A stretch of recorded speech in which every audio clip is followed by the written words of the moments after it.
Remue-ménage.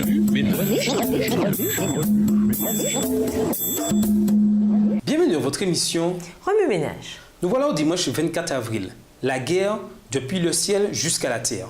Une guerre violente. Lisons Apocalypse 12 et versets 1 à 5. Apocalypse 12 et versets 1 à 5. Un grand signe parut dans le ciel, une femme enveloppée du soleil, la lune sous ses pieds et une couronne de 12 étoiles sur sa tête. Elle était enceinte et elle criait, étant en travail et dans les douleurs de l'enfantement.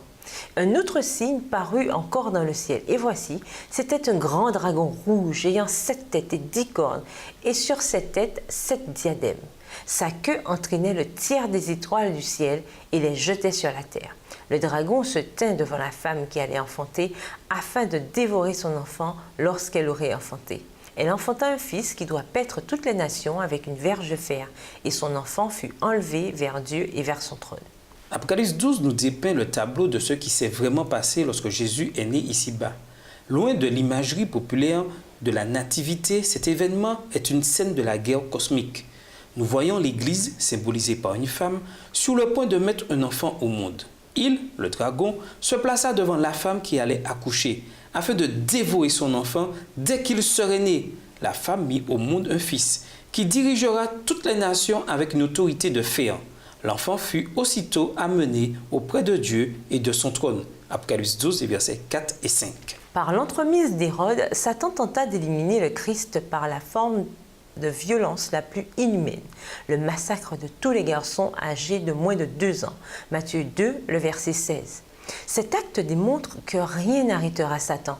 Matthieu 11, le verset 12 exprime ceci quand il dit que le royaume des cieux subit la violence et les violents cherchent à s'en emparer. De la perspective de Satan, cette guerre spirituelle invisible est sans règle, sans limite, sans merci. Les frontières des ténèbres. Lisons Apocalypse 12, versets 7 et 12. Apocalypse 12 et versets 7 et 12. Et il y eut guerre dans le ciel. Michel et ses anges combattirent contre le dragon, et le dragon et ses anges combattirent. Verset 12. C'est pourquoi réjouissez-vous, cieux, et vous qui habitez dans les cieux. Malheur à la terre et à la mer, car le diable est descendu vers vous, animé d'une grande colère, sachant qu'il a peu de temps. Une guerre qui a commencé au ciel s'est manifestée sur la terre. Mais quel malheur pour vous, terre et mer! Le diable est descendu vers vous, plein de fureur, car il sait qu'il lui reste très peu de temps. Apocalypse 12, verset 12. Nous voyons partout des preuves de cette guerre. Elle fait rage, non seulement dans le monde, mais aussi au sein de l'unité familiale. Matthieu 10, versets 34 et 35. Et dans notre vie individuelle, le Christ toutefois ne reste pas silencieux dans ce conflit. Il nous protège et nous délivre. Nous pouvons l'emporter parce que le Christ, celui que nous servons, l'a emporté. La vision du monde en guerre. Lisons Genèse 3, les versets 14 à 19. Genèse 3, les versets 14 à 19. L'Éternel Dieu dit au serpent, « Puisque tu as fait cela, tu seras maudit entre tout le bétail et entre tous les animaux des champs. Tu marcheras sur ton ventre et tu mangeras de la poussière tous les jours de ta vie. Je mettrai une inimitié entre toi et la femme, entre ta postérité et sa postérité. Celle-ci t'écrasera la tête et tu lui blesseras le talon. » Il dit à la femme, « J'augmenterai la souffrance de tes grossesses. Tu enfanteras avec douleur et tes désirs se porteront vers ton mari, mais il dominera sur toi. » Il dit à l'homme, « Puisque tu as écouté la voix de ta femme et que tu as mangé de l'arbre au sujet duquel je t'avais donné cet ordre, tu n'en mangeras point. Le sol sera maudit à cause de toi. C'est à force de peine que tu en tireras ta nourriture tous les jours de ta vie. Il te produira des épines et des ronces, et tu mangeras de l'herbe des champs. C'est à la sueur de ton visage que tu mangeras du pain, jusqu'à ce que tu retournes dans la terre d'où tu as été pris, car tu es poussière, et tu retourneras dans la poussière. » Après avoir été précipité sur la terre, Satan s'activa principalement à tromper le couple récemment créé par Dieu. Il ne lui fallut qu'une déclaration pour y arriver. « Pas du tout, vous ne mourrez pas » Genèse 3, le verset 4. Avec l'entrée du péché dans le monde, Satan réussit à plonger notre terre dans la destruction. Nous en voyons tous les conséquences. Le labeur, la fatigue et la sueur furent désormais le lot de tous les humains. Le mari devait le chef du foyer et la femme subit les douleurs de l'enfantement. Ayant pris depuis des proportions endémiques, le péché et ses conséquences sont devenus notre expérience de chaque jour. Dans cette guerre invisible devenue visible, nous subissons tous les effets du chaos régnant dans ce monde. Cependant, au cœur de la déclaration divine, nous entendons des paroles d'espérance. La tête de Satan serait un jour écrasée. Ceci implique que Jésus serait victorieux par sa mort et sa résurrection. Cette victoire nous donne l'espérance. Nous pouvons être protégés des conséquences finales du péché, c'est-à-dire de la mort éternelle. La bataille durant le ministère du Christ. Lisons Marc 6, les versets 25 à 28.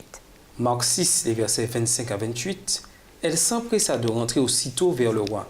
Et il lui fit cette demande. « Je veux que tu me donnes à l'instant sur un plat la tête de Jean-Baptiste. » Le roi fut attristé, mais à cause de ses serments et des convives, il ne voulut pas lui faire un refus. Il envoya sur le champ un garde avec ordre d'apporter la tête de Jean-Baptiste.